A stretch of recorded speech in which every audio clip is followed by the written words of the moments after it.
अस्सलाम वालेकुम। हम एक बहुत ही ज़बरदस्त चीज़ समझने जा रहे हैं and that is the backbone of generative AI. उसका चैलेंज क्या है, हमारे सामने कितने चैलेंजेस हैं, ये हम देखेंगे। सबसे इंपॉर्टेंट चीज़ ये है, आपने एआई से बात करनी है। आपने एआई से बात करके उसको बताना है कि मुझे ये टेक्स्ट लिख के दे दो, मुझे ये काम करके दे दो, मुझे ये तस्वीर बना के दे दो आने वाले वक्त में, मुझे ये वीडियो बना के दे दो आने वाले वक्त में, मुझे ये 3 घंटे की वीडियो बना के दे दो, हॉरर मूवी जिसके अंदर रैबिट्स जो हैं वो इंसानों को खाने लग गए हैं। ये सिर्फ आप एक सेंटेंस लिख के देंगे, एआई आपको 3 घंटे की एचडी क्वालिटी की मूवी बना के दे देगा। आप जाएं अपने यूट्यूब पर जाके लिखेंगे I have directed, I have produced movie और उसमें ये करेक्टर हैं, तो ये सब कुछ अनकरीब होने जा रहा है। Every one will become the director of his own animated videos और ओरिजिनल करेक्टर वीडियोज। इसकी जो शुरुआत हुई है वो बहुत इंपॉर्टेंट है। यूजुअली जब हम लोग कंप्यूटर से इंटरेक्ट कर रहे होते हैं, आप गूगल पे सर्च करते हैं, तो बहुत से लोगों ने गूगल पे स्पेलिंग्स को करेक्ट करना या स्पेलिंग की जो टेंशन है वो लेना छोड़ दी है। वो लोग उसको फॉलो नहीं करते, खुद ही ठीक कर लेगा। इसी तरह जब आप सेंटेंस लिख रहे होते हैं तो आपको ग्रामेटिकली जो इश्यूज हैं उसकी भी आप जो पेन है वो गूगल पे छोड़ देते हैं या सिस्टम पे छोड़ देते हैं कि यार खुद ही ठीक कर लेगा। बहुत अच्छा करते हैं, एक्स्ट्रा बर्डन लेने की जरूरत नहीं है, जरा इससे आगे की सोचें। जब आप इंटरेक्ट करेंगे एआई से और उससे कुछ जनरेट करवाएंगे तो कुछ ऐसे चैलेंजेस हैं जो बेचारे एआई को फेस करने पड़ते हैं जब वो अंडरस्टैंड करता है मेरा और आपका लिखा हुआ जुमला। तो ये क्या चैलेंजेस हैं जरा देखते हैं, इनको हम फर्दर प्रैक्टिस के दौरान डिस्कस करते हैं, लेकिन राइट नाउ आपने समझना है। लेक्सिकल एम्बिग्विटी आती है, the tank was full of water. अगर ये कमांड आप देते हैं, फॉर एग्जांपल हम उसे कहते हैं इमेज जनरेट कर दो या हमें इसके ऊपर एक लिख दो, a tank was full of water. तो टैंक की वोकेबलरी है एआई के पास वो बहुत डिफरेंट है।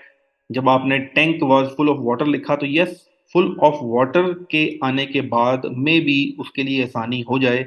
अदरवाइज टैंक को अगर एक्सप्लेन नहीं किया गया, द वाटर टैंक यहाँ नहीं लिखा गया, तो ये इशू आ सकता है कि आगे चल के ये टैंक जो है इसको वॉर वाला टैंक समझ ले, गोला बारूद वाला टैंक समझ ले। तो आपको ये लेक्सिकल एम्बिग्विटी जो है ये अपनी कमांड्स में दूर करनी होती है जब आप उससे डाटा जनरेट करवाएंगे। डाटा में be in form of text और data in form of pictures.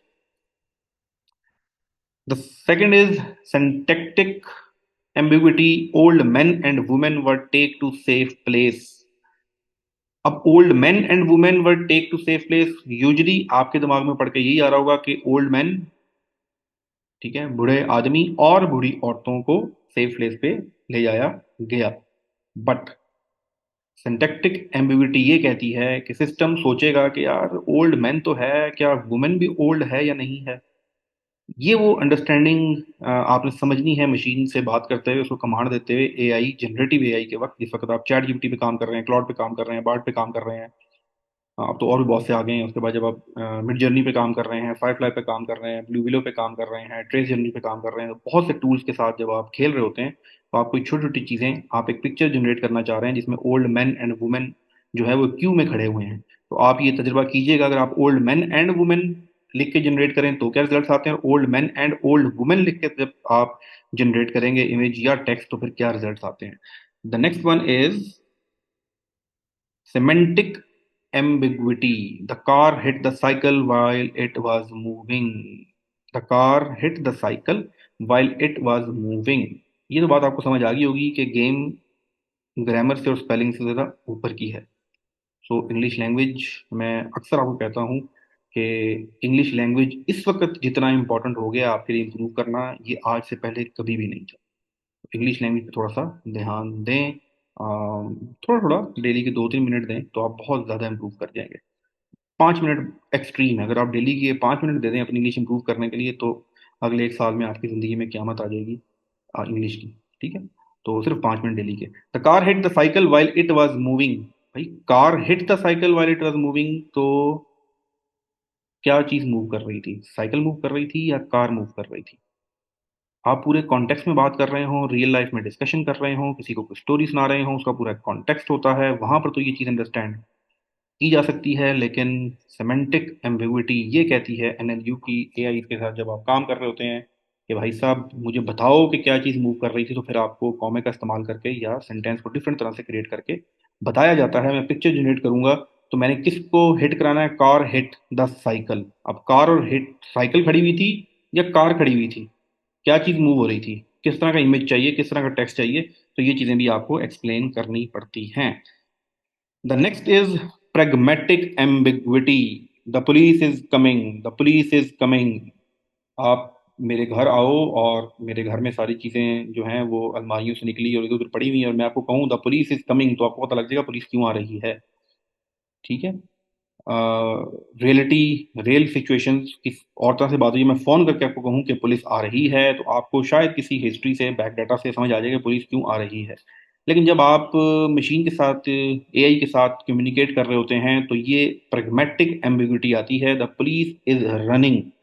ठीक है जी, पुलिस इज रनिंग, आगे, ओ सॉरी, पुलिस इज कमिंग, आगे क्या होगा, आके क्या करेगी, आ क्यों रही है, तो थोड़ा सा मजीद चीज़ों को एक्सप्लेन करना होता है ताकि वो उसको बेटर अंडरस्टैंड कर सके। तो ये NLU, उसको हम बड़ी डिटेल से पढ़ेंगे। राइट नाउ जस्ट एक स्लाइड आप लोगों के लिए, फेसबुक के लिए बनाई गई थी इंट्रो, यूट्यूब के लिए इंट्रो बनाया गया था।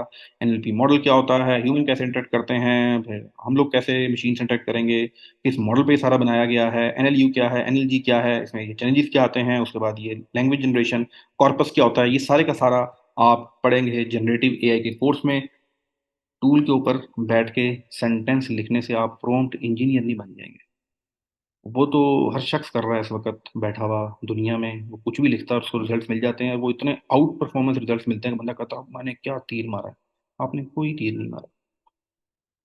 ये चैलेंजेस समझेंगे, इन चैलेंजेस को सॉल्व करेंगे, एआई के साथ कम्युनिकेट करेंगे, फिर आपके पास आएंगे मैजिकल रिजल्ट्स। तो हमारा एआई का कोर्स, जनरेटिव एआई का कोर्स, जिसके अंदर आपको बेसिक्स, जिसके अंदर आपको text generation tools, text image generation, तमाम चीज़ें सिखाई जा रही हैं। तो आ जाएं और कम्युनिटी ज्वाइन करें।